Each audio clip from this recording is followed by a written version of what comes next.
Yes, people, what's going on? Welcome back to Stretford, Paddock. I am McKola. I'm walking out of the ground, and Manchester United have beaten Barcelona 2-1.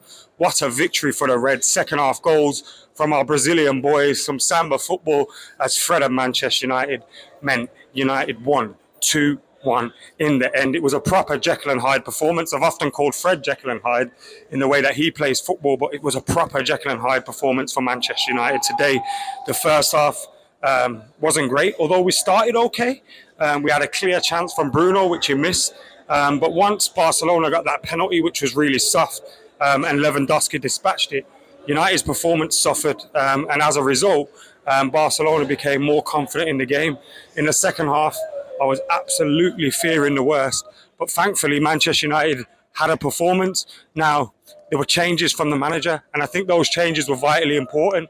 He brought on Anthony for Wout Weghorst, and I thought Wout Weghorst had a anonymous first half for Manchester United. In the first half, he didn't do much. He was obviously his usual self in terms of work rate and hard work, tackles, pressing, but there was no real quality from him. Jadon Sancho was playing in an unusual central position. He was more like an 8 or a 10 at times for Manchester United, but the change to put Sancho out on the left, Rashford through the middle, Bruno back in his usual spot in the number 10 position with Anthony out on the right, I thought was a great move for Manchester United. And that's where the goal came from. United get it out wide. They get a couple of passes through to the middle. Bruno Fernandes slips it to Fred, and Fred finishes it for Manchester United. Very good goal from the Reds there. And then Manchester United weren't going to look back from there. I was certain Manchester United were going to win. It just felt like we had swung control of momentum of the game. That goal had brought Manchester United back into it, and it had knocked Barcelona's confidence a little bit. And as a result, the crowd were really up for it. It was a great night here inside Old Trafford today. And then, obviously, Manchester United went on to win. The crowd getting us over the line. Magnificent performance from the Reds. There was another great save from David De Gea as well. In there to keep it at 2-1 to Manchester United. But yeah, man, absolutely buzzing with that. Manchester United win. We now move on to Wembley at the weekend, and we've just played the best team in Spain. They're sitting at the top of the league. Real Madrid just twatted Liverpool 5-2. How about that? Manchester United are a proper good team, and I don't even think we played that well today. In the first half, we were quite poor, quite shoddy. It seemed like the occasion had got to us. And in the second half, yes, we turned it around. Yes, we were much better. Yes, we were a lot better side, and we had the chances and we got the goals.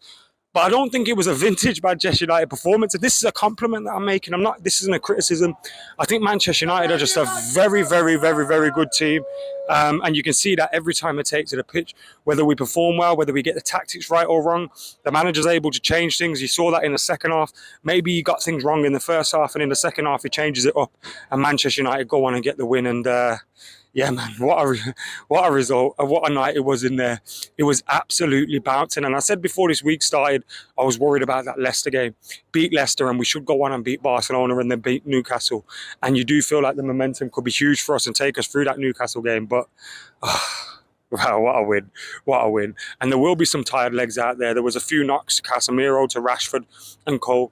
Fingers crossed they're not that injured and they're okay to carry on. But like I said, when you win this game, the momentum should take you through the next one. Nevertheless, it's going to be difficult. We've got a quick turnover to the next game on Sunday. Obviously, we got Friday where the players will take a warm down and those kind of things, and then, start to look forward to it in terms of a tactical sense, probably from Saturday. But huge game for United tonight. We come through this one. Now we've got our next one at Wembley. This could be one of the best weeks since Sir Alex Ferguson left. Absolutely phenomenal. And Eric Ten Hag deserves a lot of credit. You look at some of the players out there today. I know Fred, I said he wasn't great in the first half, but in the second half, it was a man of the match performance from him. Jadon Sancho is rescuing him. Marcus Rashford scored 5 last season. He's scored 5 times that already. You look at what Eric Ten Hag is doing with this team, he's doing with the fans. It's just a real feel-good factor here at Old Trafford. And yeah, man, roll on Wembley, because you got Man United don't win that trophy on Sunday, I will be shocked. I'll obviously be shocked anyway, but I'd be gutted because we're a proper team. We're a proper team right now, and we showed that tonight. We beat the best team in Spain, and we did it comfortably, giving them a head start in the process. Go on, lads. Ten Hag's Tricky Reds on the march. Let's go. Let us know your thoughts in the comments below. Keep it locked. Stretford Paddock. Like, comment, share, subscribe. I'll see you in a bit.